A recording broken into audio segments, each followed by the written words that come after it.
Bienvenidos viajeros del tiempo y del mito, a Pergaminos Olvidados. Nada de lo que crees sobre la justicia permanece en pie cuando el destino decide hablar con voz de piedra. Aquí no existen víctimas ni héroes puros, solo engranajes atrapados en un sistema antiguo que avanza sin preguntar. Medusa no nace monstruo, nace advertencia, nace ruptura, nace consecuencia. Su historia no es un castigo aislado, es el reflejo de un orden que aplasta y transforma hasta volver irreconocible aquello que no puede controlar. Al final de este relato comprenderás cada mirada, cada silencio y cada giro del mito, porque nada ocurre por azar cuando los dioses callan y el destino observa. Capítulo 1. La doncella del templo. Antes de que el mito la encerrara en una sola imagen, existió una vida silenciosa marcada por la disciplina y la luz del mármol. El templo se alzaba como un refugio de orden en un mundo gobernado por impulsos y conflictos, y dentro de sus muros la rutina era ley. Cada amanecer comenzaba con el sonido de pasos suaves y cánticos bajos, mientras el incienso ascendía como una promesa de equilibrio. Allí, el tiempo parecía obedecer a reglas distintas, más lentas y contenidas. En ese espacio sagrado, la joven aprendió a mirar el mundo sin desconfianza, creyendo que la pureza del lugar la protegería de todo mal. Su presencia no pasaba desapercibida entre las columnas pulidas y las estatuas antiguas, no por ostentación ni deseo de ser vista, sino por una serenidad natural que parecía ordenar el aire a su alrededor. Los sacerdotes hablaban de ella con respeto, como si su sola conducta fuese una ofrenda constante. Cada gesto estaba medido, cada palabra elegida, con cuidado, como si comprendiera que el templo exigía más que obediencia, exigía entrega absoluta, y esa entrega era real, profunda, sin fisuras visibles. La vida dentro del santuario no era una prisión, sino un compromiso aceptado. El mundo exterior quedaba lejos, amortiguado por los muros y por la convicción de que allí dentro existía un propósito superior. Las historias de guerras, traiciones y pasiones humanas llegaban como ecos distorsionados, sin fuerza para perturbar la calma diaria. El templo ofrecía una identidad clara y un rol definido. En ese orden no había espacio para el caos ni para la duda. Las jornadas transcurrían entre tareas repetidas que, lejos de ser monótonas, construían una sensación de permanencia. Limpiar los altares, renovar las ofrendas, cuidar los objetos sagrados, aprender los cantos antiguos. Cada acción reforzaba la idea de pertenencia. El cuerpo se acostumbraba al ritmo y la mente encontraba descanso en la previsibilidad. Era una vida sin sobresaltos, sostenida por la certeza de que todo tenía un lugar y una razón. Sin embargo, incluso en los espacios más regulados, la individualidad encuentra grietas para manifestarse. En los momentos de soledad, cuando el templo dormía y las antorchas se apagaban, surgían pensamientos que no estaban escritos en ningún ritual, preguntas suaves, casi imperceptibles, que no buscaban romper el orden, solo comprenderlo. ¿Qué significa realmente servir? ¿Qué precio tiene la devoción? ¿Cuánto de uno mismo se entrega cuando se promete todo? La belleza, aunque nunca buscada, se convirtió en un elemento incómodo. No por vanidad, sino por la atención silenciosa que despertaba. Miradas prolongadas, comentarios contenidos, una presencia que alteraba el equilibrio humano incluso en un espacio consagrado. La joven no lo veía como un don ni como una carga, simplemente como algo que existía. Pero el mundo rara vez permite que la belleza sea neutra. Siempre genera consecuencias. En ese entorno, la fe no era solo creencia, era estructura. La diosa a la que servía representaba la razón, la estrategia, el dominio sobre el caos. Todo en el templo reforzaba esa imagen de control absoluto. Servir allí significaba aspirar a esa misma claridad, no dejarse arrastrar por impulsos, mantener la mente firme, incluso cuando el entorno se volvía incierto. Era un ideal exigente, pero profundamente atractivo. La educación recibida no hablaba de castigos injustos ni de arbitrariedades divinas.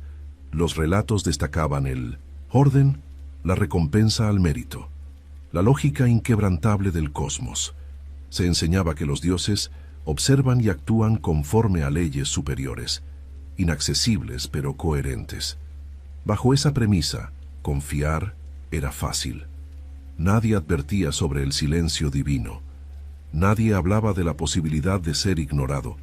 El templo también funcionaba como un punto de encuentro entre lo humano y lo sagrado.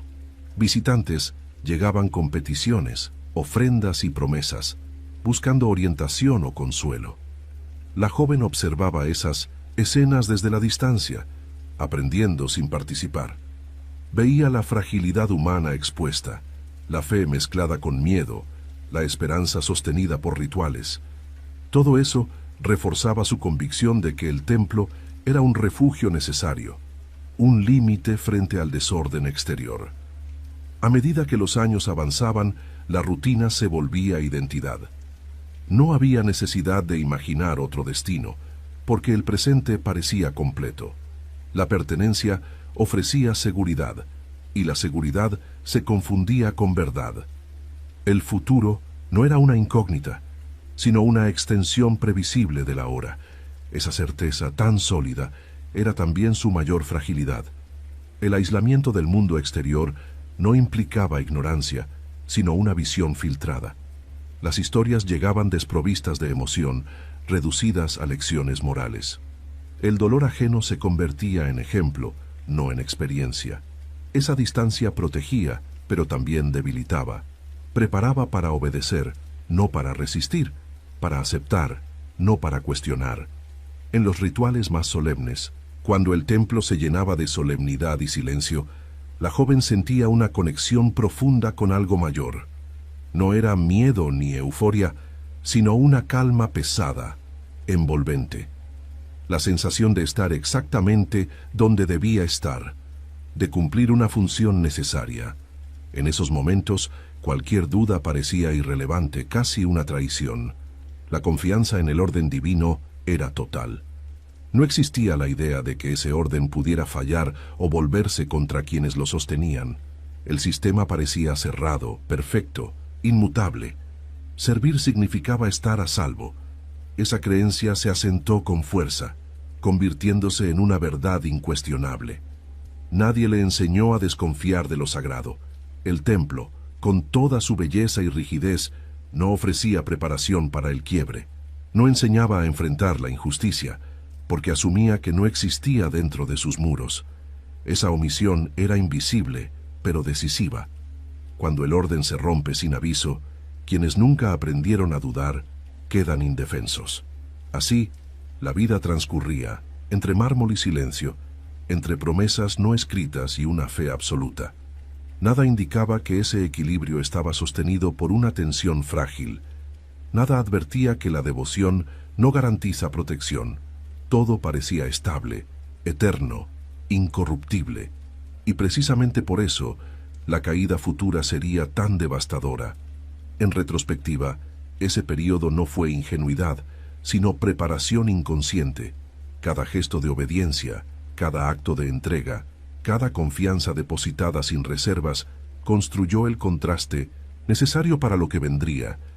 La doncella del templo no sabía que estaba viviendo el último tramo de una vida ordenada.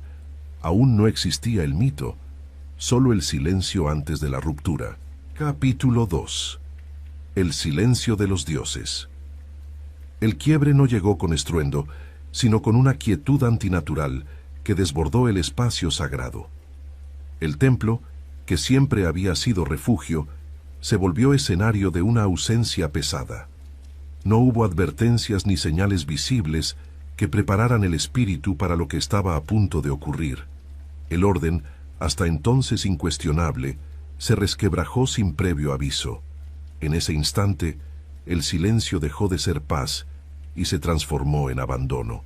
La injusticia no se manifestó como un acto inmediato, sino como una cadena de omisiones. Cuando el equilibrio se rompe de esta forma, no hay un solo responsable, sino un sistema entero que decide no intervenir. Las fuerzas superiores, tan presentes en los rituales y en los cantos, desaparecieron sin explicación. La ausencia de respuesta fue más contundente que cualquier castigo directo. El vacío divino comenzó a imponerse como una sentencia invisible. El suceso que altera el destino ocurre dentro del mismo espacio que prometía protección absoluta. Lo sagrado deja de ser límite y se convierte en territorio vulnerable. La lógica se rompe, porque aquello que debía garantizar orden se vuelve testigo mudo de la transgresión. No hay relámpagos ni señales celestiales, solo la brutalidad de lo humano irrumpiendo sin freno, y frente a ello, los dioses callan. Ese silencio no es neutral, pesa, juzga, define. Al no intervenir, las divinidades legitiman lo ocurrido sin pronunciar una sola palabra. La falta de respuesta se vuelve un acto en sí mismo. Es allí donde el mito cambia de dirección, porque la confianza depositada durante años se desploma en un solo instante. Lo que se creía eterno revela su fragilidad. La percepción del mundo se fragmenta. El templo ya no es símbolo de orden, sino recordatorio de una traición estructural. Cada columna, cada estatua, cada objeto sagrado se vuelve testigo inmóvil de una injusticia no reparada. La fe, antes sólida, comienza a resquebrajarse desde dentro. No hay consuelo, porque no hay voz que explique ni mano que repare. La experiencia no es solo física, es profundamente simbólica. Representa la ruptura definitiva entre devoción y protección. El sistema divino demuestra que no responde a la moral humana, ni siquiera a la propia lógica que predica. La noción de mérito se desintegra. La obediencia deja de tener sentido. Lo ocurrido no encuentra justificación en ninguna enseñanza previa. El silencio se prolonga más allá del instante inicial. No llega ningún mensaje posterior, ningún gesto de reparación. El abandono se consolida con el paso del tiempo. Cada día sin respuesta profundiza la herida, transformando la incomprensión en certeza amarga. La idea de justicia divina se vacía de contenido. Solo queda la constatación de que el poder no siempre protege a quienes lo sostienen. La mente busca explicaciones, pero no las encuentra. No hay relato que encaje, no hay mito previo que sirva de consuelo. La experiencia queda suspendida en un espacio sin nombre. Ese vacío conceptual es tan destructivo como el acto original. Sin marco simbólico, el dolor no puede transformarse, solo acumularse. La relación con lo sagrado se vuelve irreconocible. Lo que antes inspiraba respeto, ahora provoca distancia y desconfianza. No por rebeldía consciente, sino por necesidad de supervivencia emocional. Continuar creyendo sin respuesta implicaría aceptar la anulación total de la propia experiencia. El silencio obliga a elegir entre someterse o romper internamente. Este momento marca el inicio de una transformación profunda, no visible aún, pero irreversible. La injusticia no resuelta comienza a reconfigurar la identidad desde dentro. La confianza se convierte en memoria y la memoria en peso. Nada vuelve a ser simple después de comprender que los dioses también pueden ignorar. El sistema divino, al no actuar, se revela como una estructura distante, ajena al sufrimiento individual. No hay maldad explícita, solo indiferencia. Y esa indiferencia es devastadora, porque no ofrece resistencia ni antagonista claro. Luchar contra el silencio es imposible. No se puede enfrentar aquello que no responde. El templo continúa funcionando como si nada hubiera ocurrido. Los rituales siguen, las oraciones se repiten, las ofrendas se renuevan. Esa normalidad forzada intensifica la ruptura interna. El mundo sigue girando, pero algo esencial se ha detenido. La desconexión entre apariencia y realidad se vuelve insoportable. La soledad que emerge no es física, sino existencial. Rodeada de símbolos y personas, la experiencia permanece incomunicable. Nadie parece percibir el quiebre. El silencio se vuelve compartido solo con uno mismo. Esa soledad marca un antes y un después definitivo. El dolor, sin respuesta, comienza a buscar salida, no como venganza consciente, sino como necesidad de sentido. La mente humana no tolera el vacío absoluto por mucho tiempo. Algo debe ocupar ese espacio. La injusticia no elaborada se convierte en semilla de transformación. La fe despojada de su función protectora se transforma en recuerdo amargo. No desaparece del todo, pero pierde su centralidad. El sistema que antes organizaba la vida ya no sirve como guía. Se impone una reconfiguración interna, lenta y silenciosa, pero constante. Este capítulo no termina con resolución, porque el silencio no ofrece cierres. Termina con una certeza cruda. Cuando los dioses callan, el peso del destino recae por completo sobre quien queda a la intemperie. A partir de aquí nada dependerá de la voluntad divina, sino de las consecuencias inevitables de ese abandono. Capítulo 3. La maldición que cambia la forma. La transformación no ocurrió de inmediato, sino como un proceso impuesto desde fuera, frío y unilateral. No fue una metamorfosis nacida del interior, sino una reconfiguración forzada por un poder superior que no pidió consentimiento. El cuerpo comenzó a sentirse ajeno, como si ya no respondiera a la voluntad propia. Cada cambio era una confirmación de que la injusticia había tomado forma concreta. Lo simbólico se volvió físico, irreversible. El primer indicio fue la pérdida de reconocimiento frente al reflejo. La imagen que devolvía el agua ya no coincidía con la memoria. Aquello que antes era familiar se volvió extraño, perturbador. No se trataba solo de apariencia, sino de identidad. Cuando el cuerpo cambia sin elección, la mente se ve obligada a adaptarse a una realidad impuesta. Esa ruptura marca el inicio de una nueva existencia. El castigo no fue diseñado para destruir de inmediato, sino para aislar. La transformación convertía la presencia en amenaza, la cercanía en peligro. Cada rasgo alterado tenía una función clara dentro del sistema que la imponía. No buscaba redención ni aprendizaje, solo separación. Convertir en algo que no puede convivir con otros es una forma de expulsión absoluta. El cabello, símbolo de identidad y expresión, dejó de ser ornamento. Se volvió advertencia viva, movimiento constante, ruido silencioso. No era solo una alteración estética, sino un mensaje permanente. La transformación hablaba incluso cuando el silencio era elegido. El cuerpo entero se convirtió en lenguaje impuesto, imposible de ocultar. La piel, antes protegida por rituales y cuidados, pasó a ser frontera. No invitaba al contacto, lo prohibía. El cuerpo ya no era hogar, sino barrera. Esa nueva condición transformó la relación con el espacio. Cada paso debía ser calculado, cada movimiento pensado. La espontaneidad desapareció por completo. La maldición no solo modificó la forma externa, también alteró la percepción del entorno. Los sonidos se volvieron más agudos, los movimientos más lentos. El mundo parecía reaccionar con anticipación, como si ya reconociera el peligro. La transformación generó una distancia automática con todo lo que existía alrededor. No era miedo aprendido, era reacción instintiva. El proceso no vino acompañado de explicación ni de límite temporal. No hubo indicación de fin ni posibilidad de reparación. Esa ausencia de marco convirtió la transformación en condena perpetua. Vivir sin horizonte es una forma de castigo que se extiende más allá del cuerpo. La mente comienza a adaptarse a la idea de permanencia forzada. La identidad anterior no desapareció de inmediato. Persistía como recuerdo, como eco constante que chocaba con la nueva realidad. Esa tensión interna generaba un desgaste profundo.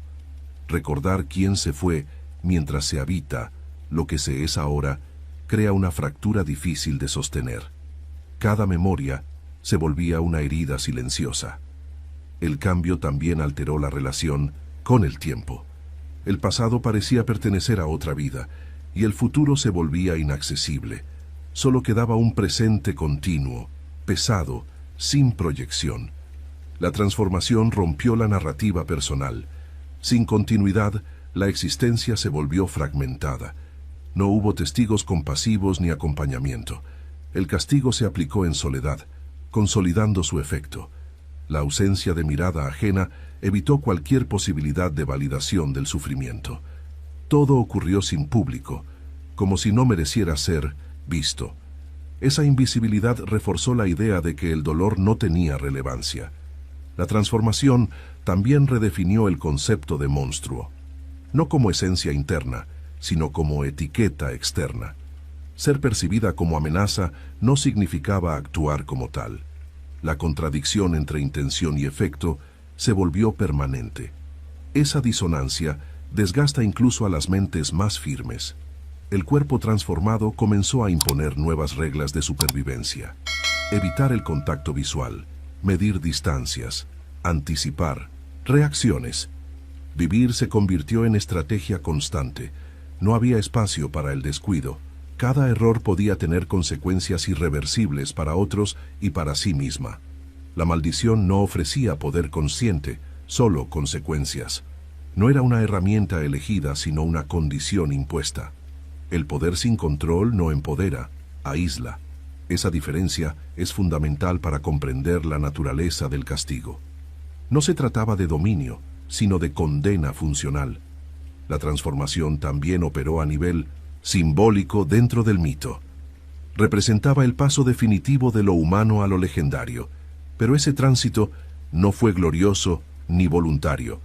Fue abrupto, violento, injustificado. El mito se construyó sobre una experiencia que no pidió ser ejemplar. Aceptar el nuevo cuerpo no implicó aceptación del castigo. Fue una adaptación forzada, no una reconciliación. La resistencia se manifestó de formas silenciosas, internas, invisibles. Seguir existiendo ya era una forma de desafío. Persistir, aunque aislada, era una respuesta al sistema que la transformó. La maldición no borró la conciencia, la intensificó. Cada gesto, cada pensamiento, estaba atravesado por la nueva condición. Vivir dejó de ser automático. Se volvió un acto deliberado, pesado, constante. Esa carga moldeó una nueva forma de estar en el mundo. Este capítulo marca el punto sin retorno. La transformación no fue solo física ni solo simbólica, fue estructural. A partir de aquí, la existencia se redefine por completo. Ya no hay retorno a lo anterior, solo la construcción de algo nuevo a partir de lo impuesto. El mito comienza a tomar forma definitiva. Capítulo 4. El exilio y la soledad. El alejamiento del mundo humano no fue una decisión heroica ni un acto de orgullo, sino una necesidad impuesta por la supervivencia. Los caminos que antes unían pueblos y templos se volvieron intransitables. Cada encuentro potencial implicaba riesgo, no solo para quien se acercara, sino también para quien ya no podía controlar las consecuencias de su presencia. El exilio comenzó como huida y terminó como condición permanente.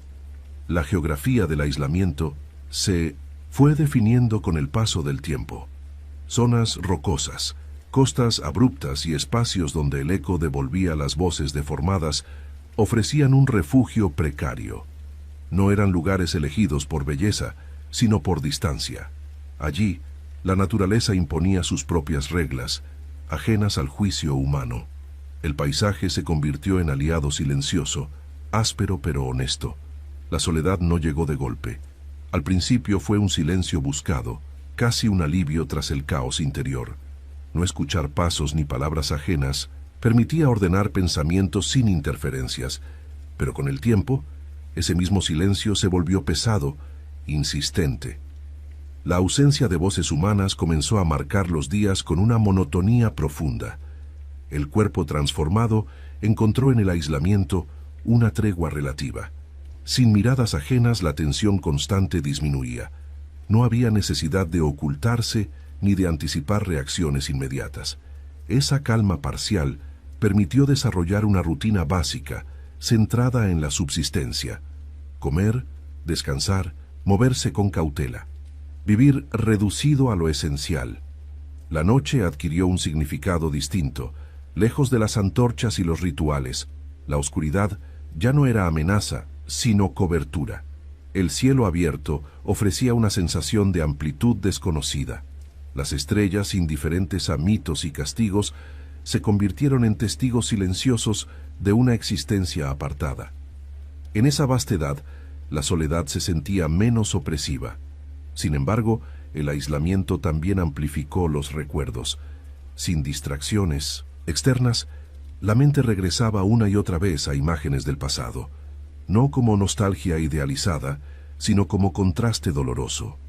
La vida anterior parecía pertenecer a otra persona, lejana y casi irreal. Esa distancia temporal reforzaba la sensación de haber sido arrancada de la propia historia. El entorno comenzó a reaccionar a la presencia transformada. Animales evitaban ciertos caminos. El aire parecía tensarse ante movimientos bruscos. La naturaleza no juzgaba, pero respondía instintivamente. Esa reacción constante reforzaba la conciencia de alteridad. No se pertenecía del todo a ningún lugar, ni siquiera a ese refugio salvaje. Con el paso de los años, la figura aislada empezó a convertirse en rumor. Pescadores, viajeros y pastores hablaban de una presencia peligrosa en zonas prohibidas. Los relatos se deformaban al transmitirse, ganando detalles exagerados y advertencias vagas. Así nació la leyenda, no desde la intención, sino desde el miedo ajeno. El mito creció alimentado por la distancia. Cuanto menos contacto directo existía, más poderosa se volvía la historia. El exilio facilitó esa construcción porque nadie podía verificar la realidad. La ausencia se llenó de imaginación colectiva. La figura solitaria pasó de ser individuo a símbolo, de experiencia vivida a advertencia narrativa. La soledad también obligó a desarrollar una relación distinta con el propio cuerpo. Ya no había espejos ni reflejos constantes. La identidad dejó de apoyarse en la apariencia y comenzó a construirse desde la resistencia diaria. El cuerpo era herramienta y límite al mismo tiempo. Aceptarlo se volvió una tarea continua, no un logro definitivo. El aislamiento eliminó la necesidad de explicar o justificarse. No había nadie a quien convencer, nadie a quien pedir comprensión. Esa ausencia de juicio externo trajo una forma peculiar de libertad. No plena, pero real. Vivir sin expectativa ajena permitió redefinir el sentido de existir, aunque fuera en márgenes estrechos. La alimentación, el refugio y la protección se volvieron asuntos prácticos, desprovistos de ritual. La vida perdió solemnidad y ganó crudeza. Cada día era una negociación con el entorno. Esa simplicidad forzada contrastaba con la complejidad emocional que persistía. El exterior era austero, el interior turbulento. El tiempo comenzó a medirse de otra forma, no por calendarios ni celebraciones, sino por ciclos naturales. Cambios de clima, migraciones de animales, desgaste del terreno. Esa nueva temporalidad redujo la urgencia pero no la carga. El pasado seguía presente, incluso cuando el futuro parecía suspendido. La soledad no implicó ausencia total de contacto. En ocasiones, figuras humanas aparecían en la distancia. Nunca se acercaban demasiado. Bastaba un gesto, una mirada desviada, para que el miedo cumpliera su función. Esos encuentros breves reforzaban la barrera invisible que separaba mundos. Con cada historia contada lejos de allí, la leyenda se consolidaba. El exilio se transformó en origen mítico. El lugar aislado pasó a ser señalado en mapas imaginarios. La figura solitaria dejó de ser vista como consecuencia de una injusticia y pasó a ser interpretada como amenaza ancestral. El aislamiento prolongado también trajo una forma de endurecimiento, no emocional sino perceptivo. El miedo ajeno dejó de sorprender. La reacción de huida se volvió predecible. Esa previsibilidad ofrecía una ilusión de control dentro de un destino impuesto. Anticipar la respuesta del mundo permitía moverse con mayor cautela. Así el exilio dejó de ser solo un lugar físico y se convirtió en estado permanente. No había retorno posible al mundo humano tal como era. La soledad se integró a la identidad, no como elección, sino como resultado inevitable. En esa distancia el mito siguió creciendo, alimentado por sombras, rumores y silencios que nadie se atrevía a atravesar. Capítulo 5. La mirada que condena. El poder no llegó como don ni como aprendizaje, sino como consecuencia directa de la transformación impuesta. No fue anunciado ni comprendido de inmediato. Se manifestó en un instante irrepetible, cuando la mirada cruzó otra mirada y el tiempo pareció detenerse. El mundo no reaccionó con ruido ni con violencia visible, simplemente se volvió inmóvil. En ese silencio absoluto, la realidad cambió para siempre. La primera reacción no fue de dominio, sino de horror. Comprender que un gesto involuntario podía alterar la materia misma generó una carga insoportable. La mirada, algo tan cotidiano y humano, se convirtió en frontera definitiva. Ver dejó de ser un acto neutro. Observar implicaba riesgo. Cada parpadeo adquirió peso moral y consecuencias irreversibles. El efecto no distinguía intención ni emoción. No importaba si había miedo, curiosidad o defensa.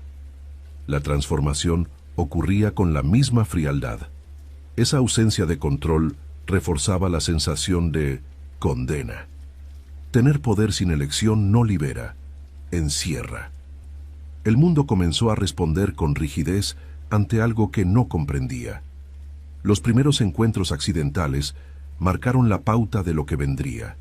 Viajeros que se aproximaban sin advertencia, atraídos por la curiosidad o el desconocimiento, quedaban petrificados en un instante eterno. No había gritos ni súplicas posteriores, solo la interrupción abrupta de una vida en movimiento. El terror no residía en la violencia, sino en la quietud final. Con el tiempo, la leyenda se volvió advertencia. Historias transmitidas de boca en boca describían una presencia cuyo contacto visual sellaba el destino. Los detalles variaban, pero el núcleo permanecía intacto. Mirar era suficiente. Esa simplicidad convirtió el miedo en algo primitivo, fácil de comprender y difícil de ignorar. El entorno comenzó a poblarse de figuras inmóviles, no como trofeos, sino como consecuencias inevitables. Cada forma petrificada era un recordatorio constante del poder no deseado. Caminar entre esas presencias silenciosas generaba una sensación de responsabilidad aplastante. El paisaje se transformó en archivo de errores ajenos y propios. La mirada dejó de ser expresión para convertirse en arma involuntaria. Evitar el contacto visual se volvió una disciplina rigurosa. La cabeza baja, los movimientos calculados, la anticipación constante. Vivir así exigía una atención permanente que agotaba incluso en el reposo. El descanso completo se volvió imposible. La culpa emergió como sombra constante.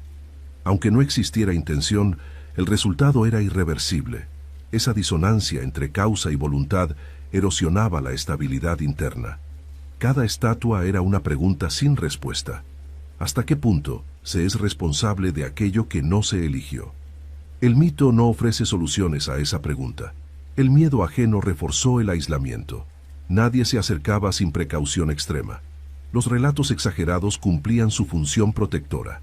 Mantener distancia era la única forma de supervivencia colectiva. Así el poder se convirtió en barrera social definitiva. La mirada separó mundos sin necesidad de palabras. La petrificación no era castigo consciente, sino reacción automática del orden alterado. No respondía a emociones ni a juicios. Era mecánica absoluta. Esa neutralidad aumentaba su horror. No había negociación posible. La ley era simple y final. Mirar implicaba transformación irreversible. El entorno natural también comenzó a reflejar esa rigidez. Rocas, confundidas con cuerpos, cuerpos confundidos con esculturas. La frontera entre lo vivo y lo inerte se volvió difusa. El paisaje entero parecía suspendido en un momento perpetuo. La mirada había reescrito las reglas del movimiento. Con el paso del tiempo, el poder se volvió parte del relato colectivo. Poetas y narradores lo describían como castigo divino, advertencia moral o prueba heroica. Pocos comprendían su origen real. La historia se simplificó para ser transmitida. El sufrimiento individual quedó oculto tras la eficacia del mito. El terror que sembraba no era buscado ni celebrado. Era consecuencia inevitable de una condición impuesta. Esa diferencia rara vez era comprendida por quienes escuchaban las historias desde lejos. El mito necesita figuras claras, monstruos definidos. La complejidad no viaja bien entre generaciones. La mirada también alteró la percepción de sí misma. Evitar ver implicaba evitar reconocer. El mundo se volvió fragmentado, percibido por reflejos, sombras y sonidos. Esa limitación sensorial transformó la experiencia cotidiana. Vivir sin mirar directamente es vivir incompleto, siempre a medias. La disciplina de la contención se volvió absoluta. Cada gesto debía anticipar la posibilidad del encuentro. No había espacio para el descuido. La atención constante moldeó una nueva forma de conciencia tensa y vigilante. El poder obligó a una ética involuntaria basada en la evitación. La leyenda alcanzó territorios lejanos. Reyes advertían a sus súbditos, navegantes marcaban zonas prohibidas. El mito se institucionalizó. La mirada dejó de ser solo fenómeno aislado y se convirtió en frontera geográfica. El miedo trazó mapas más eficaces que cualquier ejército. Así, el poder absoluto se consolidó sin intención de dominar. La mirada que condena no nació para gobernar, sino para separar. En ese aislamiento reforzado por el terror, la figura central del mito quedó atrapada entre dos extremos: tener un poder imposible de usar y una humanidad imposible de compartir. El mito alcanzó su forma más conocida, aunque su origen siguiera siendo profundamente injusto. Capítulo 6. El héroe y el destino cruzado. La llegada del héroe no fue casual ni fruto del azar, sino el resultado de una cadena de decisiones tomadas lejos del lugar del exilio. En tierras gobernadas por reyes inquietos y profecías ambiguas, el nombre de la criatura aislada se había convertido en desafío. No se hablaba de una persona, sino de una prueba. En ese contexto, el destino comenzó a alinearse alrededor de una figura joven, aún no marcada por la tragedia, pero ya empujada hacia ella. Perseo creció escuchando relatos de gestas y advertencias, envuelto en una identidad frágil que necesitaba afirmarse. Su origen estaba rodeado de temores ajenos y expectativas que no eligió. Desde temprano, comprendió que su vida no le pertenecía por completo. Cada paso parecía observado por fuerzas que no se mostraban, pero que dirigían el rumbo con precisión silenciosa. El desafío no nació del odio ni del deseo de venganza. Fue impuesto como condición para sobrevivir dentro de un sistema de poder. La promesa era clara y cruel. Cumplir la hazaña significaba consolidar un lugar en el mundo. Fallar implicaba desaparecer. Así, la misión se presentó como única salida, no como elección heroica. Antes de partir, el joven recibió ayuda que no todos reciben, no por mérito personal, sino por conveniencia divina. Los dioses que antes habían callado, ahora intervenían con exactitud calculada. Objetos sagrados, consejos velados y protección indirecta marcaron el camino. Esta intervención selectiva revelaba una contradicción profunda en el orden divino. Cada herramienta entregada tenía un propósito específico. No eran regalos de bondad, sino instrumentos para cumplir una función. El escudo pulido, la espada afilada, las sandalias que desafiaban el suelo. Todo estaba diseñado para enfrentar un peligro definido, conocido y temido. El sistema se preparaba para eliminar aquello que no podía integrar. El viaje fue largo y lleno de señales inquietantes. A medida que avanzaba, el paisaje se transformaba, como si el mundo anticipara el encuentro final. Las historias escuchadas se volvían más densas, más contradictorias. Nadie coincidía en los detalles, pero todos compartían el miedo. Ese miedo guiaba tanto como los mapas. Al acercarse al territorio prohibido, el silencio se volvió más profundo. No era ausencia de sonido, sino contención. El entorno parecía contener la respiración. Cada paso era una afirmación de voluntad frente a lo desconocido. El héroe avanzaba no hacia un enemigo visible, sino hacia una consecuencia inevitable. El encuentro no fue inmediato. Antes hubo observación, espera, cálculo. El héroe no buscaba gloria, buscaba cumplir. La estrategia reemplazó al impulso. Recordó las advertencias, las instrucciones precisas, la necesidad de no mirar directamente. La hazaña dependía más del control que del coraje. Desde la distancia, la figura aislada no parecía monstruosa. Había quietud, no furia. Ese contraste desestabilizó por un instante la narrativa aprendida. No coincidía con las historias exageradas ni con las imágenes de terror absoluto. Esa disonancia fue rápidamente reprimida. Dudar significaba fallar. El momento del enfrentamiento estuvo marcado por una tensión extrema. No hubo palabras ni desafío verbal, solo movimientos calculados y respiración contenida. El uso del reflejo evitó el contacto directo.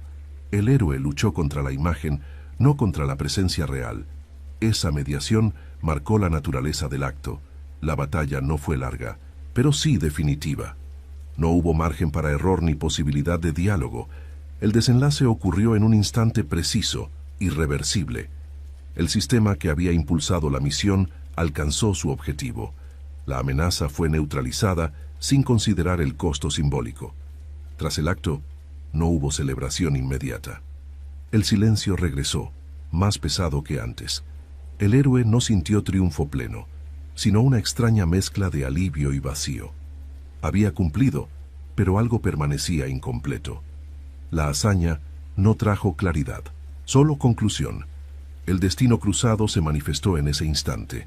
Dos trayectorias opuestas, ambas moldeadas por fuerzas externas, se encontraron solo para anularse. Uno avanzó para existir, la otra fue detenida para restaurar el orden. Ninguno eligió ese rol por completo. La intervención divina se retiró tan rápido como había aparecido. Los objetos sagrados perdieron su brillo simbólico. La misión había terminado. El héroe quedó solo con las consecuencias, visibles e invisibles. El sistema no ofrecía acompañamiento posterior. El regreso implicó cargar con un trofeo que no era solo prueba de victoria, sino residuo del mito. Aquello que quedó conservaba un poder propio, independiente de quién lo portara. El peligro no desapareció, solo cambió de forma. El orden se restableció a medias. La figura heroica comenzó a consolidarse en los relatos, simplificada y engrandecida. Las dudas, los silencios y las contradicciones fueron eliminados. El mito necesitaba claridad. El héroe debía ser, ejemplo, no testigo incómodo de una injusticia estructural. Así el cruce de destinos cerró un ciclo antiguo y abrió otros nuevos. El enfrentamiento no resolvió el origen del conflicto, solo lo desplazó. El mito avanzó, sostenido por la idea de victoria. Pero bajo esa superficie, la tragedia permanecía intacta, esperando ser reinterpretada por quienes se atrevan a mirar más allá del relato oficial. Capítulo 7. La caída del monstruo. El instante decisivo no fue anunciado por truenos ni proclamaciones divinas. Llegó envuelto en una quietud densa, como si el mundo hubiera aceptado de antemano lo inevitable. El cuerpo cayó sin resistencia visible, no por debilidad, sino porque el desenlace ya estaba inscrito en una cadena de decisiones ajenas. En ese momento, la historia dejó de ser experiencia vivida y se convirtió en relato fundacional. El silencio volvió a ocupar el espacio, más profundo que antes. La caída no significó cierre emocional. Fue un corte limpio que no ofreció explicación ni consuelo. Aquello que había sido aislado, temido y señalado, encontró su fin sin que nadie preguntara por su origen. El acto resolvió un problema práctico del orden establecido, pero dejó intactas las tensiones que lo habían creado. El sistema funcionó y esa eficiencia resultó inquietante. El entorno respondió con una calma extraña. Las figuras inmóviles permanecieron como estaban, ajenas al cambio. El paisaje no celebró ni lamentó, simplemente continuó. Esa indiferencia reforzó la sensación de que el desenlace no era triunfo ni justicia, sino trámite. El mito avanzaba sin detenerse a mirar atrás. El cuerpo, ya separado de la voluntad, se convirtió en objeto simbólico. Aquello que quedaba conservaba un poder residual, no como amenaza activa, sino como recordatorio persistente. El orden no eliminó el peligro por completo, solo lo encapsuló. La consecuencia se transformó en herramienta. La apropiación posterior marcó una nueva fase del relato. El poder extraído fue integrado a otros fines, lejos del lugar de origen. Lo que había sido castigo se volvió recurso. Esa transmutación evidenció la lógica del sistema. Nada se desperdicia cuando puede servir a un propósito mayor. La figura heroica avanzó, pero no sin carga. Aunque el relato oficial celebró la hazaña, la experiencia personal quedó marcada por una ambigüedad difícil de disipar. El triunfo no borró la sensación de haber participado en algo incompleto. La claridad prometida no llegó, solo una calma tensa, provisional. El orden divino reafirmó su autoridad sin ofrecer justificación. La intervención selectiva se cerró con la misma rapidez con la que había comenzado. No hubo explicación pública ni reflexión posterior. El silencio volvió a instalarse como norma. La historia oficial quedó sellada. La caída redefinió el significado de monstruo dentro del mito, no como esencia, sino como función, asignada. Aquello que no puede integrarse es eliminado. Esa lógica, una vez aplicada, se naturaliza. El relato se ajusta para hacerla aceptable.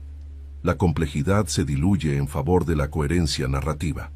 Los testigos indirectos asumieron la versión simplificada. El peligro había sido neutralizado. El mundo podía continuar. Nadie preguntó por las condiciones que hicieron necesario el sacrificio. El mito cumplió su función social. Restauró una sensación de seguridad, aunque fuera ilusoria. El lugar del enfrentamiento perdió relevancia. Se convirtió en punto de referencia histórico, no en espacio de memoria crítica. La atención se desplazó hacia las consecuencias prácticas. El relato siguió adelante, dejando atrás preguntas incómodas. Así funcionan los mitos duraderos. La caída también produjo un desplazamiento simbólico. El centro del relato pasó del sufrimiento a la victoria, de la injusticia a la hazaña. Ese cambio permitió que la historia fuera transmitida sin fricción. El conflicto original quedó oculto bajo capas de épica. El orden establecido se reforzó. La eliminación del elemento disruptivo confirmó su capacidad de imponer límites. La lección implícita fue clara. Desafiar o incomodar al sistema tiene un costo. Esa advertencia silenciosa quedó inscrita en la memoria colectiva. A pesar de ello, algo persistió fuera del control narrativo. Un resto incómodo que no encajaba del todo. El poder conservado, la ambigüedad moral, la ausencia de reparación. Esos elementos continuaron generando tensión bajo la superficie del mito. La caída no resolvió el desequilibrio original, solo lo desplazó en el tiempo y el espacio. El conflicto dejó de ser visible, pero no desapareció. La historia siguió avanzando, cargando con esa contradicción no resuelta. El mito se consolidó precisamente por esa falta de cierre. Al no ofrecer respuestas definitivas, se volvió adaptable. Cada época reinterpretó la caída según sus propias inquietudes. La historia permaneció viva, porque no se agotó en una sola lectura. La figura derrotada fue reducida a símbolo, pero no borrada. Su presencia persistió en relatos, imágenes y advertencias. El monstruo cayó, pero el mito permaneció. Esa permanencia desafía la idea de resolución completa. La caída marcó el fin de una etapa, no el final de la historia. El sistema había actuado, el héroe había cumplido, el peligro inmediato había sido contenido. Sin embargo, las preguntas fundamentales siguieron abiertas. La historia avanzó, con ellas a cuestas. Así concluye el enfrentamiento central del mito. No con justicia restaurada, sino con orden reestablecido. La caída fue efectiva, pero no sanadora. El mundo siguió girando, sostenido por relatos que prefieren la claridad de los finales a la incomodidad de las causas. Capítulo 8. Curiosidades y ecos del mito. El mito no se detuvo con el desenlace, porque su verdadera fuerza siempre estuvo en la capacidad de adaptarse. A lo largo del tiempo, la figura central fue reinterpretada según las preocupaciones de cada época. En algunos relatos antiguos, su origen varía, mostrando cómo la tradición oral ajusta los detalles sin alterar el núcleo simbólico. Estas variaciones no son errores, sino huellas de transmisión cultural. El mito vive porque cambia. Una de las curiosidades más persistentes es la ambigüedad moral que rodea toda la historia. No existe un consenso absoluto sobre culpabilidad o justicia, solo interpretaciones superpuestas. Para algunos autores antiguos, la tragedia funciona como advertencia sobre el poder divino. Para otros, es una crítica velada a la arbitrariedad del orden sagrado. Esa tensión explica por qué el relato nunca se cerró del todo. En la iconografía clásica, la imagen fue utilizada como protección.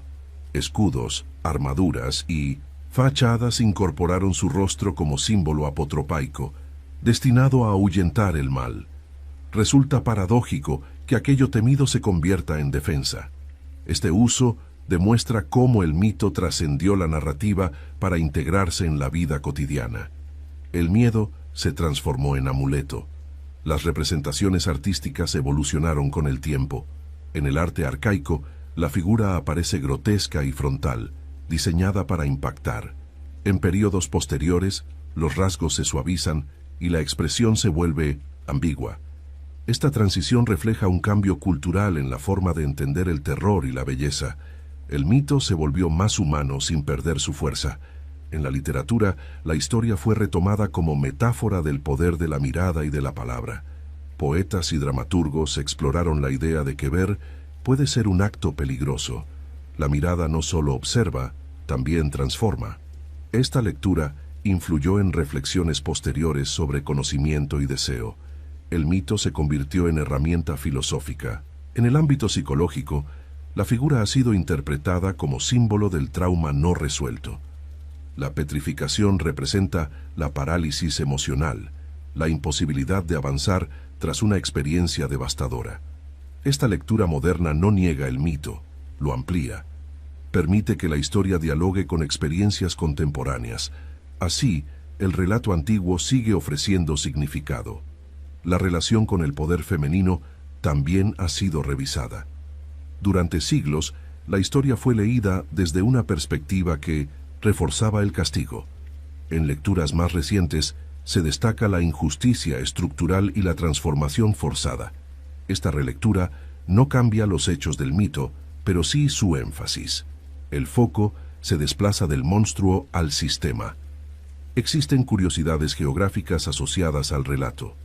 Diversos lugares del Mediterráneo fueron señalados como escenarios posibles, aunque ninguno puede reclamarse con certeza. Estas localizaciones míticas muestran cómo las comunidades buscan anclar las historias en el territorio. El mito necesita espacio para sentirse real. Esa necesidad generó mapas imaginarios. En la tradición romana, el relato fue adaptado con matices distintos. Se enfatizó el heroísmo y la utilidad del desenlace para el orden social. Esta adaptación revela cómo los mitos se ajustan a las ideologías dominantes. No se trata de falsificación, sino de reinterpretación funcional. El mito sirve a quien lo narra. La permanencia del relato en la educación clásica también es notable. Durante siglos fue utilizado como ejemplo moral, estético y retórico. Aprender el mito significaba aprender a interpretar símbolos complejos. Esa función pedagógica explica su conservación. El mito enseñaba a pensar más allá de lo literal. En la cultura popular contemporánea, la figura ha reaparecido en cine, literatura y videojuegos. A menudo se simplifica su historia para destacar el impacto visual. Sin embargo, incluso en estas versiones, persiste la idea de una fuerza injustamente transformada. El eco del relato original sigue presente. La simplificación no logra borrarlo. Otra curiosidad reside en el lenguaje. El nombre se convirtió en adjetivo y metáfora, utilizado para describir miradas paralizantes o presencias intimidantes. Cuando un mito alcanza ese nivel lingüístico, deja de ser solo historia. Se integra al pensamiento cotidiano. La palabra transporta siglos de significado. El mito también influyó en la reflexión sobre la imagen. La idea de que una representación pueda afectar la realidad inspiró debates sobre arte y poder. Mirar no es pasivo. Esa intuición ya presente en el relato antiguo sigue siendo relevante. El mito anticipa preguntas modernas. En el ámbito académico, la historia sigue generando análisis interdisciplinarios. Filología, antropología, historia del arte y estudios de género dialogan alrededor del mismo núcleo narrativo. Pocos mitos ofrecen tanta riqueza interpretativa. Esa complejidad garantiza su estudio continuo. El relato no se agota. Una curiosidad menos conocida es la coexistencia de versiones donde la figura central conserva rasgos de humanidad incluso después de la transformación. Estas variantes suavizan la ruptura absoluta. Sugieren una continuidad interior que el mito principal suele ocultar. Esas versiones minoritarias revelan tensiones internas en la tradición. El eco del mito también se percibe en la noción de castigo ejemplar. La historia fue utilizada para reforzar normas sociales mediante el miedo.